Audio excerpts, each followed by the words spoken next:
If you think I am dicey about क्या ये passage मेरे लिए इजी होगा या difficult, I try to prioritise जहां छोटे छोटे पैराग्राफ्स हो, मेरे लिए थॉट फ्लो क्रिएट करना आसान हो।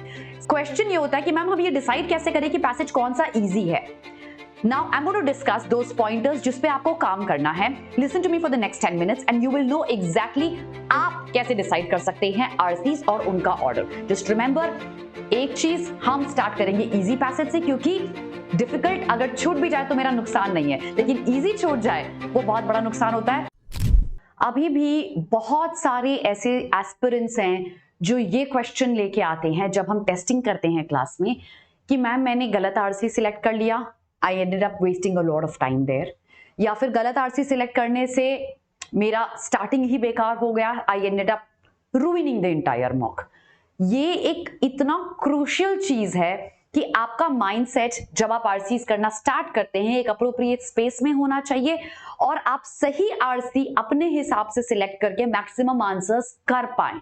You don't and up picking up an RC जो आप अनकंफर्टेबल पोजीशन में आ जाएंगे जिसकी वजह से। सो इस वीडियो में मैं आपको बताऊंगी किन चीजों पे डिपेंडेंट होता है आरसी सिलेक्शन और हम कैसे इंश्योर करें कि हम एक करेक्ट आरसी चूज करें in the order of their difficulty level and my comfortability so that your section of VARC goes top notch। तो start करते हैं discussion, but उसके पहले हम obviously admit cards are out and we are providing you with free GDPI and amazing rewards। description में link है, fill कीजिए अपना admit card in details there and if you score 90% and above you get free GDPI preparation from us। And all India mock जो कि 23rd of November को है, 3 slots में है, 8:30 AM, 12:30 PM, 4:30 PM। जो भी आपका स्लॉट है चूज कीजिए, it's free for everyone. Our Beyond 99 test series comes for only ₹1, cannot get cheaper than that। जल्दी से रजिस्टर कीजिए। ओके, सो बेसिक फंडामेंटल ये रहेगा हमारा कि हम एक ऐसे पैसेज से स्टार्ट करें जो मुझे सबसे इजी लगे। Let's understand why.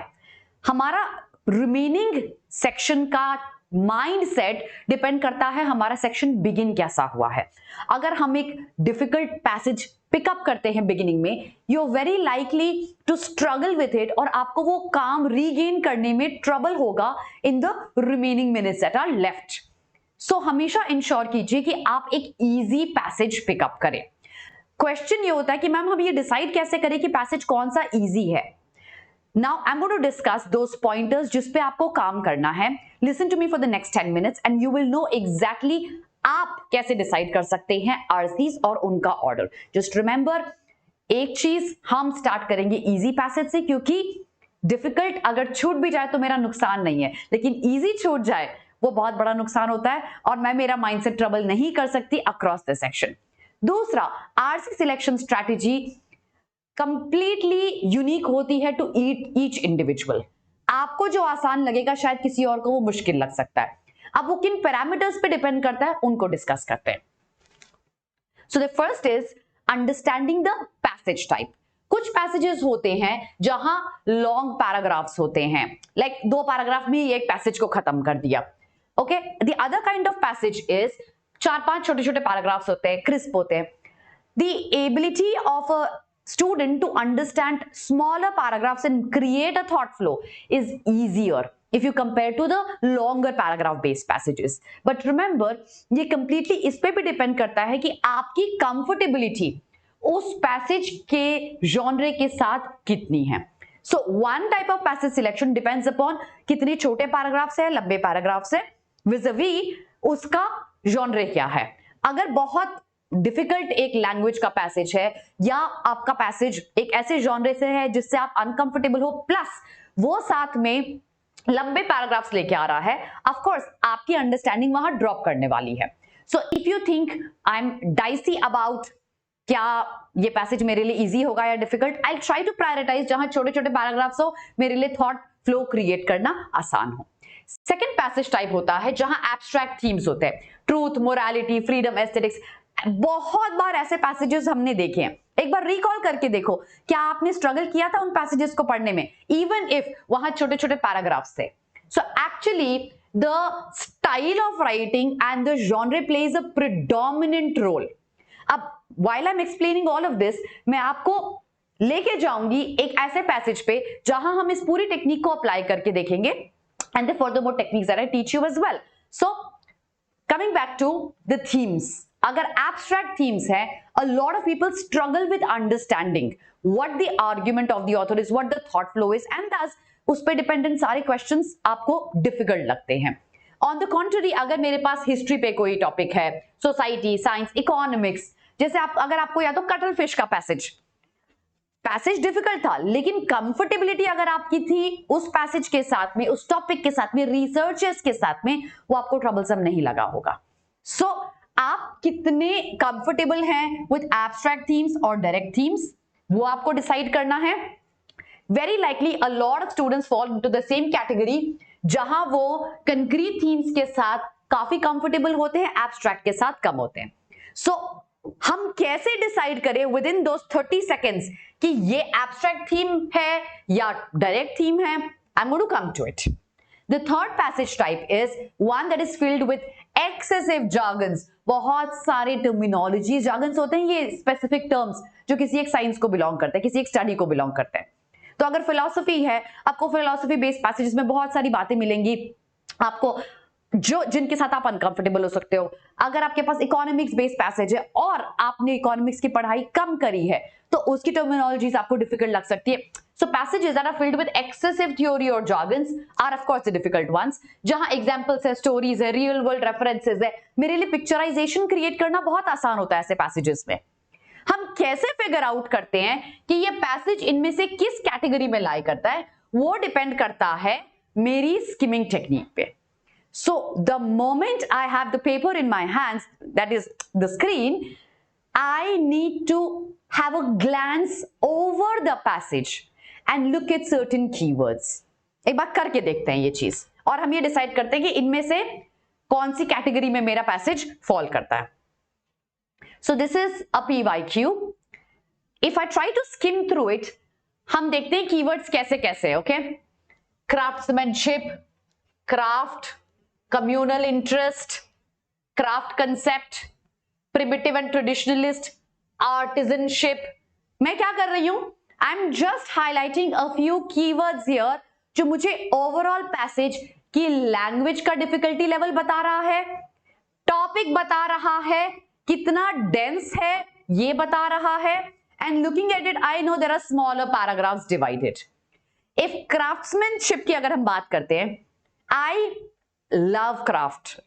अगर मेरा इंक्लिनेशन है towards the topic that has been asked, trust me, you are very likely to understand the passage at one go, and उस पे आसान क्वेश्चन तो आप बना ही लोगे, बट अगर डिफिकल्ट क्वेश्चन भी हैं तो वो भी आप बनाने के चांसेस आपके हायर हो जाते हैं. तो अभी तक हमको क्या समझ में आया?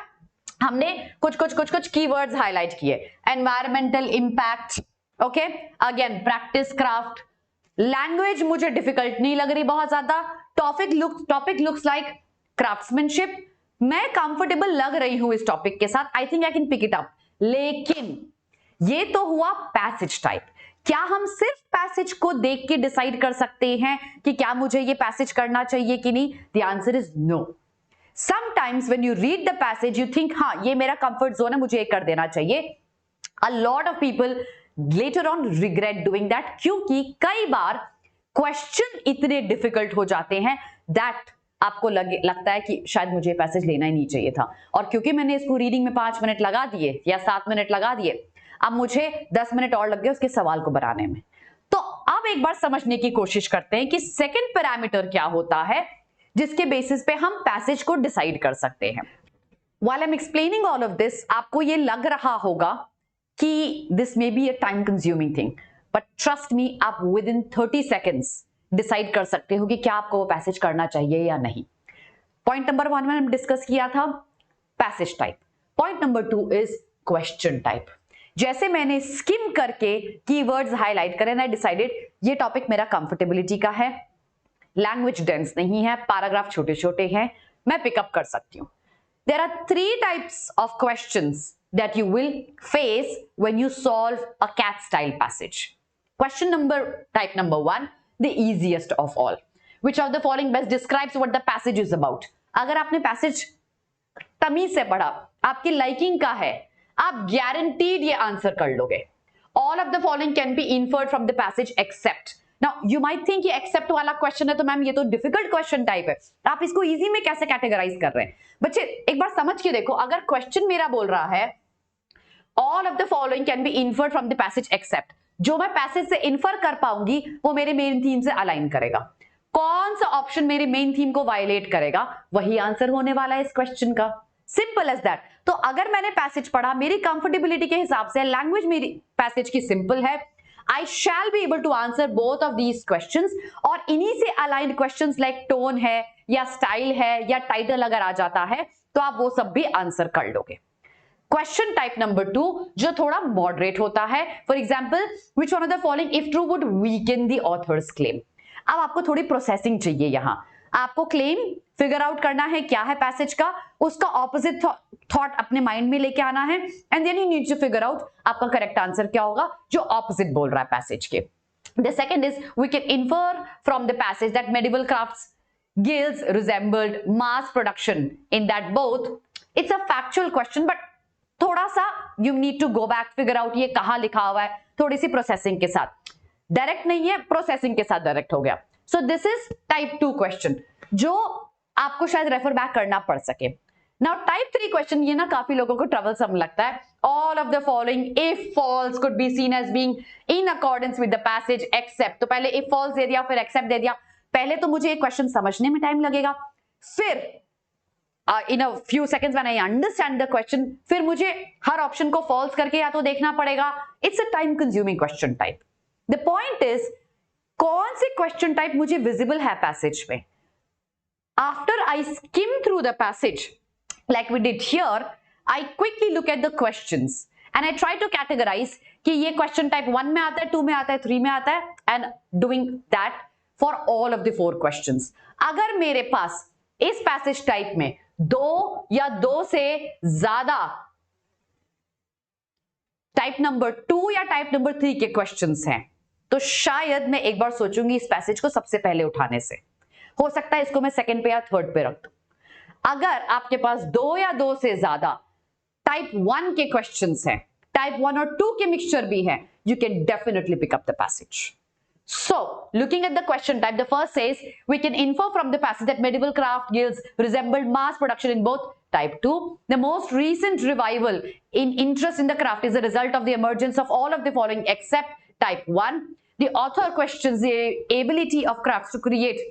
Factual question. Type 1, which of the following statement is not inconsistent? Negative, negative, basically positive, which is consistent. That means main idea से align करेगा. Type 1. Type 1, 1 and 2. Do you think I should be picking up this passage or you should be? Comment में बताना मुझे yes or no. My answer is definitely yes, you should pick up a passage. So in a nutshell, when you look at a passage, when your section starts in front of you, immediately पहले passage से start करना काफी ही बेवकूफी का काम होगा. Have a look at all the 4 passages, give it 2 minutes और 2 minute में ये डिसाइड कीजिए कि आप किस ऑर्डर में पैसेजेस लेंगे.